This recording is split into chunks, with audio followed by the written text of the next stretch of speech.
पर एक बड़ा हादसा हो गया है। आपको बता दें कि 10 लोग गंगा की तेज धारा में बह गए। 4 युवक की डूबकर मौत हो गई है। बता दें आपको 6 लोगों को बाहर निकाल लिया गया। सोमवारी का स्नान करने के लिए सभी लोग गए हुए थे। नवगछिया के नारायणपुर का ये मामला बताया जा रहा है, जहां पर 10 लोगों के डूबने की खबर सामने आई, जिसमें 6 लोगों को बाहर निकाला गया है, लेकिन 4 लोगों की डूबने की वजह से मौत हो गई। तो आपको बता दें कि सोमवारी का स्नान करने के लिए सभी नवगछिया में गए हुए थे। और बता दें आपको नवगछिया के नारायणपुर का ही ये मामला है। मथुरापुर जहाज घाट पर ये बड़ा हादसा, 10 लोग गंगा की तेज धारा में बह गए। तो आप लोग देखिए, सतर्क रहिए। न्यूज़ 18 आपसे ये अपील करता है, आप लोग सतर्क होकर के गंगा स्नान करें। ज्यादा जानकारी देने के लिए न्यूज़ 18 संवाददाता विकास हमारे साथ जुड़ रहे हैं। विकास, देखिए मथुरापुर जहाज घाट पर एक बड़ा हादसा हो गया है, कुछ लोगों की डूबने की खबर है, क्या जानकारी है? देखिए, जानकारी के मुताबिक ये सभी लोग जो है सोमवारी को लेकर मथुरापुर जहाज घाट पर स्नान करने के लिए पहुंचे हुए थे। और वहां पर जो घाट है, जिला प्रशासन की ओर से उसकी बैरिकेडिंग बाकायदा कर दी गई है। लेकिन ये सभी लोग बैरिकेडिंग को तोड़कर बाहर बीच नदी में स्नान करने के लिए पहुंच गए, जिससे कि तेज धार के कारण सभी जो युवक थे वो बह गए। हालांकि प्रशासन की मुस्तैदी के और स्थानीय लोगों की वजह से 6 लोगों को गंगा नदी से बाहर निकाल लिया गया, लेकिन 4 युवक की डूबने से मौत हो गई है। तो विकास, जिन 6 लोगों को बाहर निकाला गया है, क्या उनमें से सभी लोग जीवित हैं? 6? देखिए, जिन 6 लोगों को बाहर निकाला गया उनकी भी स्थिति ठीक नहीं है। सभी युवकों को स्थानीय स्वास्थ्य केंद्र में भर्ती कराया गया है। नवगछिया के जो स्वास्थ्य केंद्र है वहां पर उनका इलाज चल रहा है, लेकिन 6 लोग जो जिंदा बचे हैं उनमें से 2 लोगों की स्थिति जो है वो गंभीर बताई जा रही है। और जो 4 लोग डूबे हैं वो कहाँ के रहने वाले हैं? ये सभी नवगछिया के ही रहने वाले हैं और स्थानीय लोगों के साथ ये सभी गंगा स्नान करने के लिए जहाज घाट पहुंचे हुए थे। और क्या गंगा घाट के आसपास वहां पर प्रशासन की तैनाती नहीं है? बिल्कुल, सभी गंगा घाटों पर, जिले के जितने भी गंगा घाट है वहां पर प्रशासन की मौजूदगी है। बाकायदा जो घाट है उनकी बैरिकेडिंग की गई है, लोगों की सुरक्षा को लेकर गोताखोर को लगाया गया। लेकिन इसके बावजूद भी ये जो सभी युवक थे, इन्होंने बैरिकेडिंग को पार कर बीच गंगा में स्नान करने के लिए चले गए, जिस वजह से ये बड़ा हादसा हुआ है। ठीक है विकास, बहुत धन्यवाद आपका तमाम जानकारियों के लिए। तो ये जो खबर है भागलपुर के नवगछिया से सामने आ रही है, जहां पर 10 लोग गंगा की तेज धारा में बह गए। और ये 10 लोग इसलिए बहे चूंकि बैरिकेडिंग से पार चले गए थे ये लोग। तो आप लोगों को भी सतर्क रहना है। न्यूज़ 18 आपसे ये अपील करता है कि प्रशासन द्वारा जो वहां पर निर्देश दिए गए हैं वो आपको फॉलो करना है। तो जो बैरिकेडिंग है उससे पार आपको नहीं जाना है। प्रशासन जो बात कह रहा है उसे आपको माननी चाहिए। 10 लोग गंगा की तेज धारा में बह गए हैं, इसलिए न्यूज़ 18 आपसे अपील करता है, सोमवारी के दौरान जब भी आप स्नान करने के लिए गंगा किनारे पहुंचे तो आप अपना ध्यान खुद रखें, सुरक्षित रखें अपने आप को। चलिए बढ़ते हैं खबरों में आगे। एक बड़ी खबर है, राजधानी पटना से आज बारिश के आसार है। तो मौसम को लेकर जानकारी आप तक दे रहे हैं। अधिकतम तापमान में गिरावट की संभावना है। देखिए 26 जिलों में गरज के साथ बारिश होने की संभावना है, यानी कि देखिए उमस भरी गर्मी से आप लोगों को राहत मिल सकती है।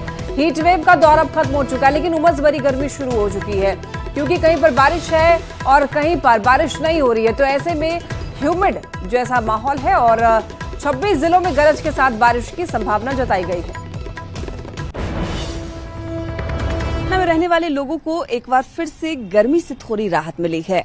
पटना सहित बिहार के 26 ऐसे जिले हैं जहां पर आज बारिश के आसार नजर आ रहे हैं। मौसम विभाग की माने तो आज हल्की बारिश होगी और गरज के साथ बारिश के बाद लोगों को गर्मी से थोड़ी राहत मिलेगी। हालांकि कल यानी रविवार के दिन हल्की फुल्की पटना में बारिश हुई थी। आज भी बारिश और गरज चमक के साथ बादल गरजने का पूर्वानुमान भी जताया जा रहा है। मौसम विभाग ने इसको लेकर येलो अलर्ट भी जारी किया है। राजधानी पटना सहित पूरे बिहार में मानसून की झमाझम बारिश के लिए अभी लोगों को इंतजार करना होगा। मौसम विभाग के अनुसार अभी जो ट्रफ लाइन है वो बिहार या उसके आसपास राज्यों में मौजूद नहीं है। ट्रफ लाइन आने के बाद ही तेज बारिश की संभावना है, यानी पटना सहित आसपास के इलाकों में अभी झमाझम बारिश नहीं होगी, हल्की फुल्की बारिश होने का अनुमान है। मौसम विभाग की माने तो अभी मानसून की बारिश हुई तो जरूर है, लेकिन 25% सामान्य से कम है। जो 405.7 होना चाहिए था मिलीमीटर बारिश, वो 302.5 मिलीमीटर बारिश हुई है, यानी 25% ये अनुमान कम है। कल थोड़ी बहुत बारिश हुई थी, आज भी हल्की फुल्की बारिश का पूर्वानुमान है।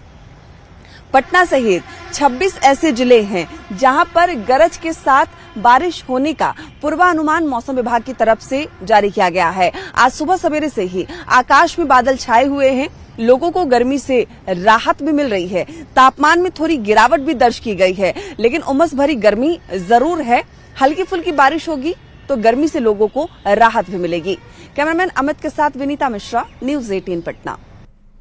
और देखिए, नीट पेपर लीक कांड से जुड़ी खबर। सीबीआई रिमांड पर 3 आरोपी हैं। देखिए, तीनों को विशेष जज की आवाज में पेश किया गया। आपको बताते चलें कि शशिकांत समेत तीनों की शनिवार को गिरफ्तारी हुई थी। जांच एजेंसी को तीनों के खिलाफ अहम सबूत मिले, जहां से तीनों को 30 जुलाई तक सीबीआई रिमांड पर भेज दिया गया है। सीबीआई की टीम ने शनिवार को तीनों को गिरफ्तार किया था। तो ये बड़ी खबर आप तक पहुंचा रहे हैं। 3 लोगों की रिमांड की जो अवधि है वो बढ़ाई गई है। सीबीआई रिमांड पर फिर से 3 आरोपी हैं। देखिए, तीनों को विशेष जज के आवास पर पेश किया गया। शशिकांत समेत तीनों की शनिवार को गिरफ्तारी हुई थी। जांच एजेंसी को तीनों के खिलाफ अहम सबूत मिले और बता दें आपको कि जहां से तीनों को 30 जुलाई तक सीबीआई रिमांड पर भेज दिया गया है। सीबीआई की टीम ने शनिवार को तीनों लोगों को गिरफ्तार किया था। दरभंगा से एक बड़ी खबर। डायल 112 के 3 पुलिसकर्मी जो है वो निलंबित कर दिए गए हैं। वारंटी से घूस लेकर के छोड़ने का आरोप था। बता दें आपको, अन्य कुमार सिंह, रविंद्र कुमार सिंह, नीतू कुमारी निलंबित। एसएसपी जगुनाथ रेड्डी ने आरोप को सत्य पाया। सिमरी थाना क्षेत्र में तैनात थे ये तीनों कर्मी, जिसे निलंबित कर दिया गया है। तो ये बड़ी खबर दरभंगा से आप तक पहुंचा रहे हैं। डायल 112 के 3 पुलिसकर्मी जो है वो निलंबित कर दिए गए हैं। वारंटी से घूस लेकर के छोड़ने का आरोप था। अनय कुमार सिंह, रविंद्र कुमार सिंह और नीतू कुमारी निलंबित कर दी गई हैं। एसएसपी जगुनाथ रेड्डी ने आरोप को सत्य पाया और उसके बाद एक्शन लिया गया है। तीनों पुलिसकर्मियों के खिलाफ इनको निलंबित कर दिया गया है।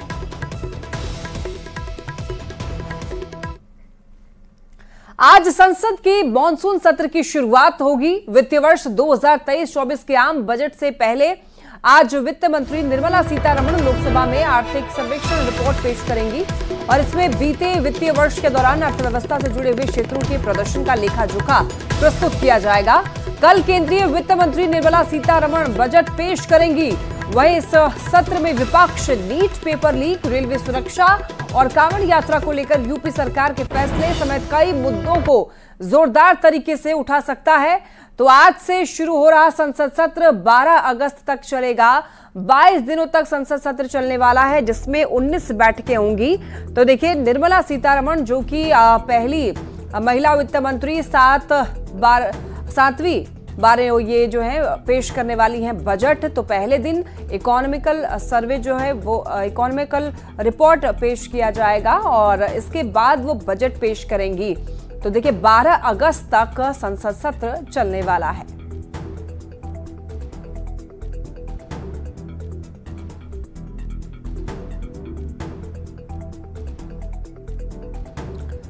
तो देखिए, आज पेश होगा इकोनॉमिक सर्वे रिपोर्ट और कल वित्त मंत्री बजट पेश करने वाली हैं।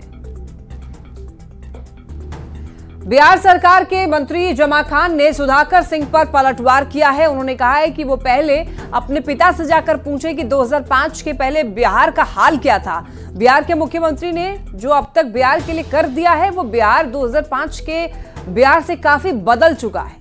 बता दें कि सुधाकर सिंह ने कहा था कि जब तक नीतीश कुमार सीएम पद से नहीं हटेंगे तब तक अपराध नहीं थमेगा। 2005 के बाद जो आज बदलाव हुआ है हर क्षेत्र में, कोई भी आप क्षेत्र में लकीर, छोटी लकीर हो या बड़ी लकीर होगा, आप देखेंगे किसी और का देन नहीं, नीतीश कुमार जी का देन। ये सच है। यहाँ न लाइट था, न बिजली थी, न स्वास्थ्य सही था, न शिक्षा सही थी, न रोड सही था, न आना जाना सही था। लेकिन आज ये लोग कहते हैं जिसका आप नाम ले रहे हैं, ये तो क्या बताएं कि अपने पिताजी से पूछे क्या स्थिति उनके कार्यकाल में। सांसद सुधाकर सिंह ने जदयू प्रवक्ता नीरज कुमार पर जमकर हमला बोला। उन्होंने कहा कि अगर नीरज कुमार को लगता है कि वो अच्छा काम कर सकते हैं तो अपनी पार्टी से कहकर मुख्यमंत्री बन जाए। दरअसल नीरज कुमार ने तेजस्वी यादव को ट्विटर बबुआ और गुमशुदा कहा था, जिस पर सांसद सुधाकर सिंह ने पलटवार किया है। ये जो प्रवक्ता जो होते हैं किसी पार्टी के, उनका कोई रोल नहीं होता सरकार और शासन में। ये भोंपू होते हैं जिनको बटन दबा दीजिएगा और दिन भर वो टेप रिकॉर्डर जैसा बजता रहेगा। नीतीश कुमार साफ बोले कि बिहार में सरकार उनसे चलेगी और नहीं चल रही है तो उनको रिजाइन करना चाहिए और नीरज कुमार को ही मुख्यमंत्री बना देना चाहिए। उनको लगता है कि अच्छा काम कर सकते हैं तो अपनी पार्टी से कह करके वो खुद मुख्यमंत्री बने। बिहार विधानमंडल की बता दें आपको, बिहार विधानमंडल का मानसून सत्र आज से शुरू हो रहा है जो कि 26 जुलाई तक चलेगा। तो 5 दिन के मानसून सत्र में विधानसभा उपचुनाव में जीत हासिल करने वाले नवनिर्वाचित विधायक को शपथ दिलाई जाएगी। वहीं सरकार मौजूदा वित्तीय वर्ष का प्रथम अनुपूरक बजट पेश करेगी। विपक्ष के साथ ही सत्ता पक्ष की ओर से भी पूरी तैयारी को देखते हुए इस सत्र के हंगामेदार होने की भी आशंका जताई जा रही है।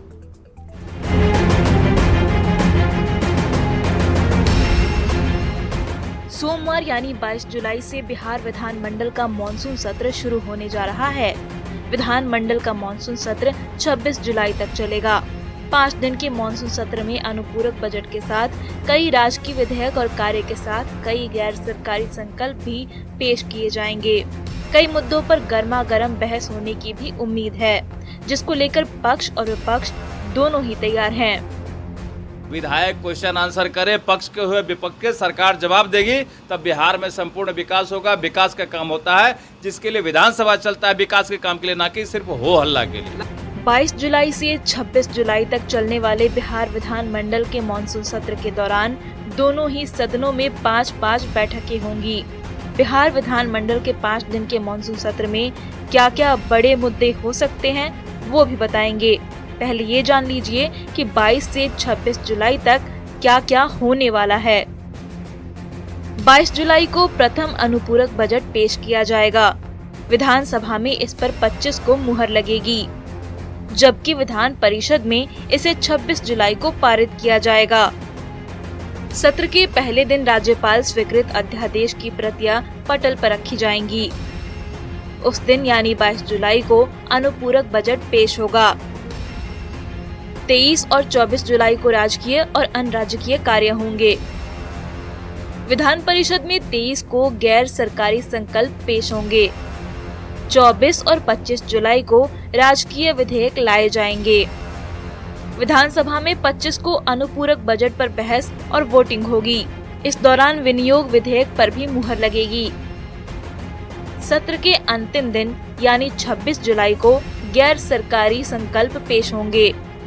अपराध का जो ग्राफ बढ़ता जा रहा है, बिहार में क्राइम कंट्रोल सरकार से नहीं हो रही है, तो इस सब की सवाल को सदन और सदन के बाहर में हम लोग उठाने का काम करेंगे और सरकार से कहेंगे कि आपसे अगर सरकार नहीं चल रहा है तो आप सरकार से इस्तीफा दे दीजिए।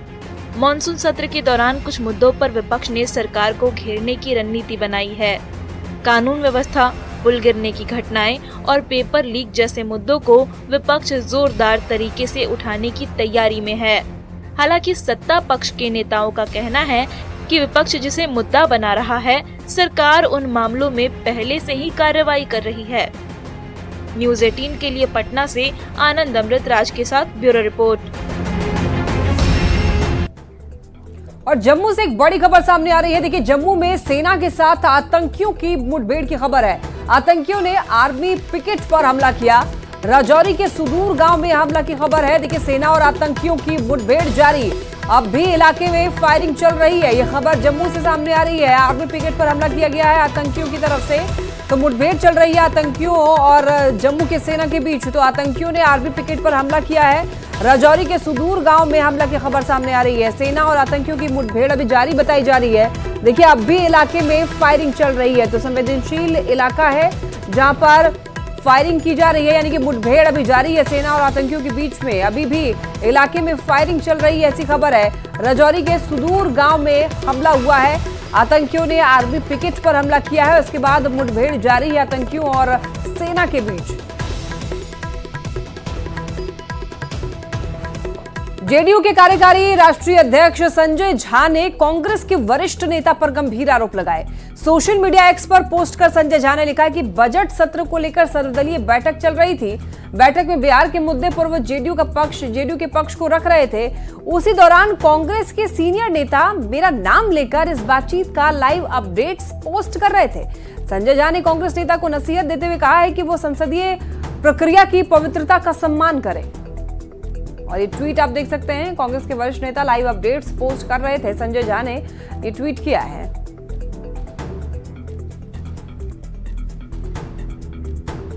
यूपी में दुकानों के बाहर नाम लिखने पर सियासत अब बिहार पहुंच गई है। देखिए, बिहार में इस पर अब सियासी महाभारत जारी है। कल बीजेपी विधायक हरिभूषण ठाकुर बचौल ने मांग की कि बिहार में इस नियम को लागू किया जाए। गिरिराज सिंह ने बचौल की मांग का समर्थन किया और आज भी बिहार में इस पर सियासत जारी है। देखिए, केंद्रीय मंत्री जीतन राम मांझी ने कहा है कि इसमें कुछ भी गलत नहीं है। बीजेपी ने कहा है कि ये नियम पूरे देश में लागू होना चाहिए, इसमें कोई जाति धर्म की बात नहीं है। तो वहीं बिहार कांग्रेस अध्यक्ष अखिलेश प्रसाद सिंह ने कहा है कि बीजेपी लोकतंत्र में विश्वास नहीं करती है। बिहार में क्या होगा ये तो सरकार समझे, लेकिन अगर उत्तर प्रदेश किया है, नेम प्लेट लगाने की बात किया है, तो मेरे समझ से गलत नहीं किया है। आज यहाँ प्रमोद लड्डू है, हम लोग लड्डू खाने वाले, अगर ऐसे ही रहता, नेम प्लेट नहीं लगता तो प्रमोद दुकान में नहीं जाते हम लोग। यूपी में जो नेम प्लेट दुकानों के आगे लगाने की कवायद शुरू की गई है, ये स्वागत योग्य है। बिहार सहित पूरे देश में इस तरह का कानून होना चाहिए। आप देखिए, सरकारी जन वितरण प्रणाली की जितनी दुकानें हैं, सबके आगे तो नेम प्लेट लगा रहा था, तो प्राइवेट दुकानों में लगाने में क्या हर्ज है। और ये कानून तो पहले का बना हुआ है, जब बीजेपी गवर्नमेंट वहां नहीं थी उसके पहले का ये कानून बना हुआ है। योगी जी ने इसको इम्प्लीमेंट किया है और ये पूरे देश के हित में है। जब हिंदू और सनातन धर्म के लोग कांवर लेके चलते हैं तो आपको भी पता है कि मांस मछली किसी तरह का जो है लोग उस समय सेवन नहीं करते हैं।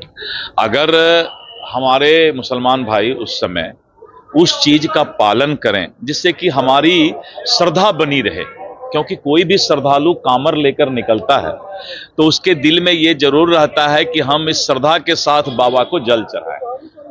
तो इसमें कहीं कोई ये नहीं है, कहीं किसी तरह का कोई जाति धर्म की बात नहीं है। ये लोग जमहूरियत जनतंत्र में विश्वास नहीं रखने वाले लोग हैं। यहाँ का जो संविधान है उसका खिल्ली उड़ाया जा रहा है। भारत के संविधान के अनुसार सभी धर्म का बराबर आदर है, सभी धर्म में विश्वास करने वाले लोगों का मान बराबर है, उसी के अनुसार चलाना चाहिए कोई भी। झारखंड में विधानसभा चुनाव की डुगडुगी भले ही ना बजी हो, लेकिन नेताओं की चहलकदमी जोरों पर है। चुनाव को लेकर बीजेपी ने बिगुल फूंक दिया है, जेएमएम ने भी कमर कस ली है। सीएम हेमंत सोरेन आभार यात्रा निकालने वाले हैं, जिसको लेकर सियासत भी खूब हो रही है। रिपोर्ट देखिए।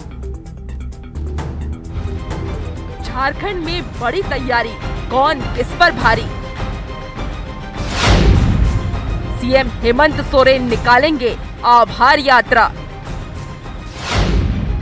सीएम हेमंत सोरेन के लिए आभार यात्रा क्यों है खास?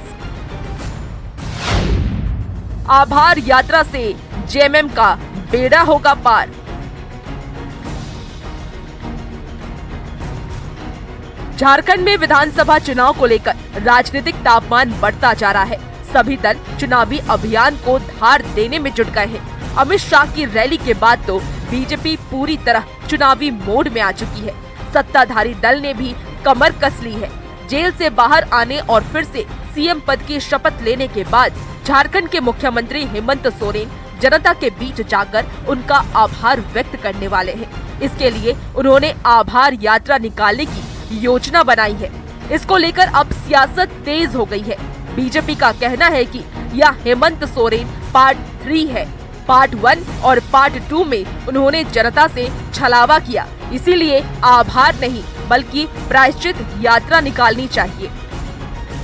यात्रा एक माध्यम होता है लोगों से कनेक्ट करने का। यात्रा पर निकलेंगे हेमंत जी, जैसा हम लोगों को भी जानकारी है। जब हेमंत जी बाहर निकले जेल से तो स्वाभाविक तौर पे जनता के प्रति भी आभार बनता है और यही आभार के लिए वो आभार यात्रा निकाल रहे हैं। मुख्यमंत्री जो अपना यात्रा निकाल रहे हैं, हमें लगता है उनको प्रायश्चित यात्रा निकालना चाहिए, क्योंकि इनके बारे में प्रचलित है कोई ऐसा सगा नहीं जिसे हेमंत सरकार ने ठगा नहीं। कुछ जानकारों का कहना है कि हेमंत सोरेन को जिस ढंग से जेल भेजा गया उससे जनता में अच्छा मैसेज नहीं गया है। साथ ही साथ हाईकोर्ट की टिप्पणी है कि अभी तक डायरेक्ट रूप से ये प्रमाणित नहीं पाया गया है कि जमीन हेमंत सोरेन का ही है, इसीलिए इस यात्रा से उन्हें राजनीतिक लाभ मिलेगा। पूरी बुलंदी के साथ निकल रहे हैं और उनके निकलने का आभार यात्रा में फायदा वोट में बहुत ज्यादा, वोट में कन्वर्ट होगा। ये कोई चारों धाम करने 5 महीना तो गए नहीं थे, और ऐसा भी नहीं है कि ये बिल्कुल पाक साफ हैं।